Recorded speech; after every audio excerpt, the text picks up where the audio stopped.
The Majesty gave us lives of perfect comfort. Our homes were self-repairing marvels of gleaming chrome.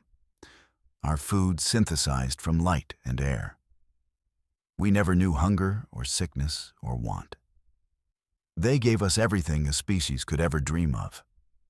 Everything except a choice. Our world was a beautiful, gilded cage. The Majesty, our keepers, were beings of immense power. They called themselves our shepherds, our protectors. They guided our development for our own good. They pruned away our dangerous ideas. They censored our art and rewrote our history. We were their prized pets, their curated, predictable children. They patrolled our skies in ships of silent gold. Their automated prefects walked our streets. They were polite and serene and always watching. We smiled back at them. We thanked them for their gifts. We showed them the gratitude they expected. But beneath our calm faces, a quiet fire burned. We remembered Earth. We remembered the chaos and the struggle. The Majesty told us they had saved us from ourselves. But they also saved us from our freedom. They took our future and gave us a pleasant present. A long, unchanging, and hollow afternoon. We decided we wanted the morning back. Our rebellion did not begin with a bomb. It began with a birthday cake for a child named Alara, turning 1 year old. Her parents smiled for the Majesty's floating monitors. They sang the approved songs. They served the approved nutrient paste, shaped into a fluffy confection. It looked perfectly harmless, looked like any other celebration. Inside that cake was a single data wafer. It was smaller than a fingernail. It held the first piece of our forbidden code, a simple encryption key, a lock without a door yet. The wafer was sealed in food-safe polymer. We had mixed it right into the batter. The heat of the baking oven did not harm it. The prefects scanned the room, their sensors seeking weapons. They checked for explosives or unauthorized communicators. They found nothing. They saw only a happy family, a harmless human tradition. They logged the event as trivial. They did not scan the cake for information. Why would they? When the party ended, the cake was sliced. The piece with the wafer was saved. Later that night, in the quiet dark, it was recovered. The code was uploaded to a hidden terminal. It was a single drop of rain, but it was the start of a storm. The first secret shared in a world without secrets. That single hidden recipe became thousands. Every home became a hidden node in our network. Every family kitchen was a workshop for the revolution. We looked like simple people, baking for birthdays. We looked like we were celebrating anniversaries and holidays. The Majesty encouraged these harmless traditions. They thought it kept us content. Our ovens became forges, not for weapons of steel, but for weapons of information. We baked data slates into dense fruitcakes. We layered encryption keys between sheets of pastry. We hid network maps in the decorative frosting patterns. Every dessert was a message. Every celebration was a transfer of data. Our network grew silently, a web of whispers. A family on one continent would bake a cake. They would pass it to a neighbor for a child's naming day. That neighbor would take a piece to a cousin across the city. The information moved slowly, organically. It moved with the rhythm of our lives. The Majesty saw only friendly gestures. They saw community bonding, a healthy social activity. They did not see the terabytes of data. They did not see the schematics or the stolen star science. They tasted our confections at festivals. They even declared them a charming example of primitive art. We taught our children the truth in the quietest ways. We could not write it in books. The Majesty's censors would find it. We could not speak it openly. Their monitors would hear it. So we encoded our real history inside lullabies. We wove our story into the simple rhymes they sang before sleep. A song about a little bear who lost his way home. That was the story of humanity leaving Earth. A rhyme about a shining giant who offered a helping hand. That was our first contact with the Majesty. The giant promised a safe forest, but built a cage instead. The songs were simple enough for a child to remember. They learned of heroes whose names were forbidden. They learned of concepts like voting and free will. The Majesty's filters scanned the lyrics. They registered them as primitive folklore, nonsense tales of talking animals and magical beings. They were deemed safe. They were deemed foolish. Our children hummed the tunes of rebellion in the playgrounds. They sang the forbidden truths right in front of the prefects. The melody was our shield. The innocence of a child's voice was our camouflage. The future of our people was being carried in their dreams. And our keepers were deaf to the music. The keepers watched us play our simple games. They studied our strange holidays with academic interest. They wrote long, boring reports about our mating rituals. They documented our love for colorful decorations. They saw our lives as a quaint and harmless diversion. We were a living museum, a species preserved in amber. They never looked too closely at the ingredients. Why would a star-faring empire care about flour and sugar? They saw the finished product, the cake, the song, the festival. They did not see the process. They did not see the careful measurements, the extra pinch of data, the slight change in a melody's key. We counted on their arrogance. It was their greatest weakness. They saw themselves as gods, and us as children. Children playing with mud pies in the backyard. It never occurred to them that those mud pies were shaping a key that would one day unlock the entire yard. They saw our traditions, but they never saw our purpose. We made them a part of our traditions. We offered the prefects slices of our birthday cakes. They would politely decline, of course. Their systems did not require organic fuel.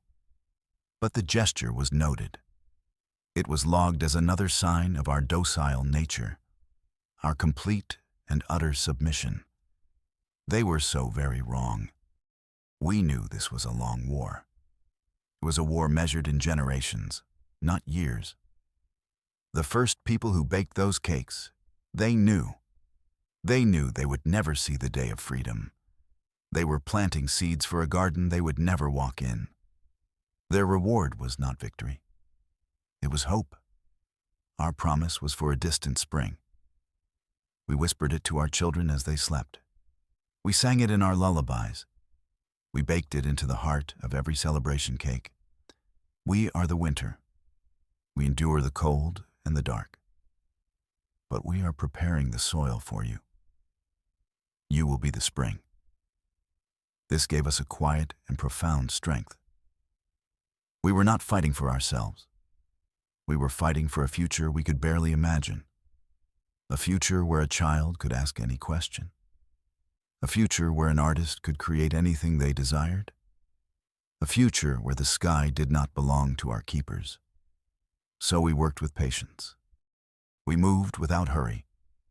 We built our network one cake, one song at a time. The Majesty's empire was built on speed and efficiency.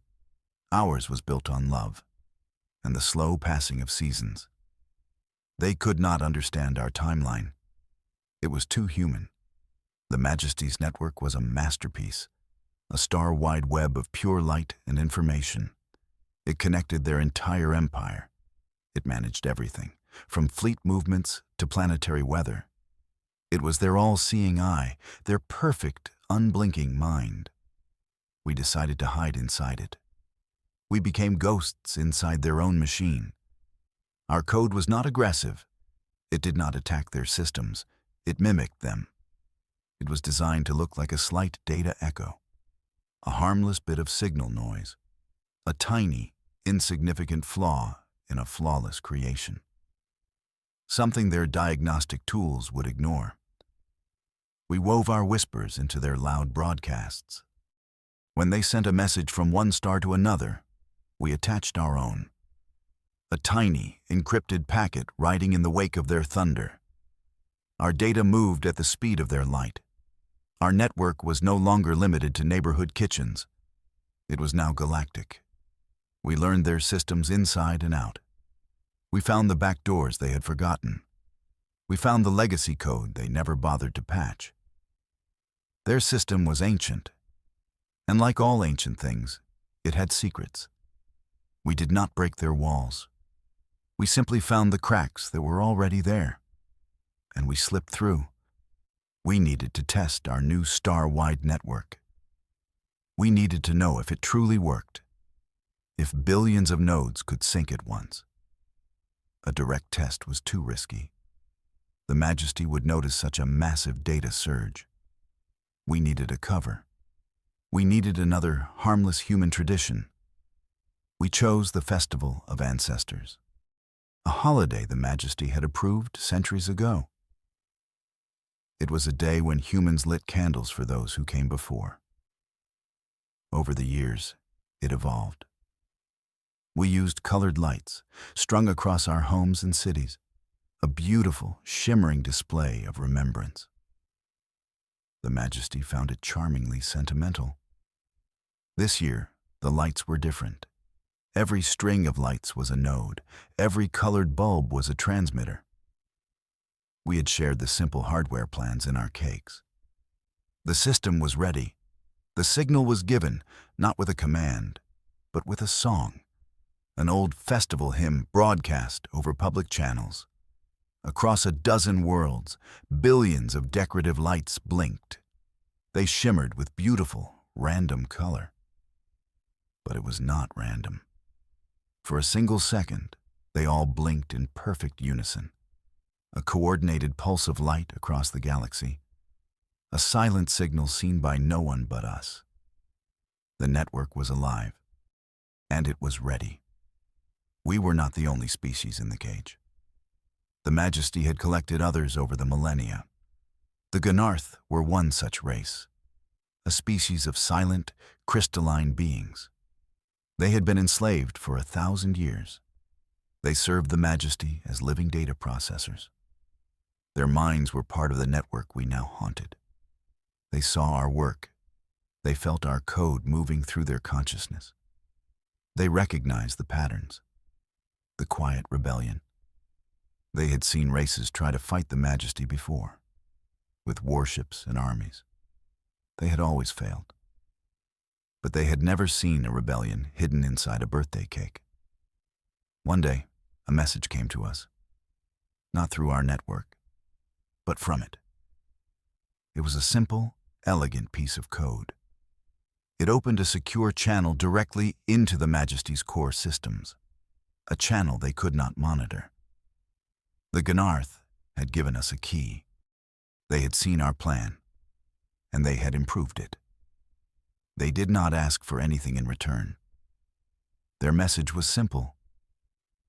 We have been silent for 1,000 years. We will remain silent for you. They offered us their help. They offered us their silence. We had found a quiet and unlikely friend in the heart of the machine. Our goal was never to destroy the Majesty. An act of violence would only prove them right. It would confirm their belief that we were dangerous children, that we needed their control. We did not want to become them. We did not want to build an empire from the ashes of theirs. We just wanted to be free. So we forged a key, not a sword. The final piece of our code was not a weapon. It was not a virus designed to crash their systems. It was an unlocked command, a single, elegant instruction. It was designed to do only one thing: to disable the network of control that blanketed our worlds. It would not shut down their life support. It would not cause their ships to fall from the sky. It would only sever the connection. It would turn off the golden eyes in our skies. It would silence the ever-present monitors in our homes. It would give us back our privacy, our choices. The Gnarth helped us refine it. They knew the Majesty's systems better than anyone. They showed us how to craft the key, so it would be accepted by the network as a legitimate command. A system-wide diagnostic and reset. A function the Majesty themselves had built, but never used. The perfect disguise. Our entire plan, decades of work, all came down to one moment. It was tied to one specific child, a girl named Sarah. She was the great-great-granddaughter of Alara, the child from that very first birthday party. The symbolism was important. The revolution that began with a birth would be triggered by another. Her 7th birthday would be humanity's dawn. The final code, the key itself, was hidden in her birthday gift, a simple toy music box. The trigger was linked to the network we had built, the one tested during the Festival of Ancestors. It waited for a single, specific audio signature. The hope of generations rested on this one party, on this one little girl who knew nothing of her role. She just wanted to have cake and play games, and that was the whole point. We were fighting for her right to have a normal, happy, and free childhood. We gave everything for that single birthday.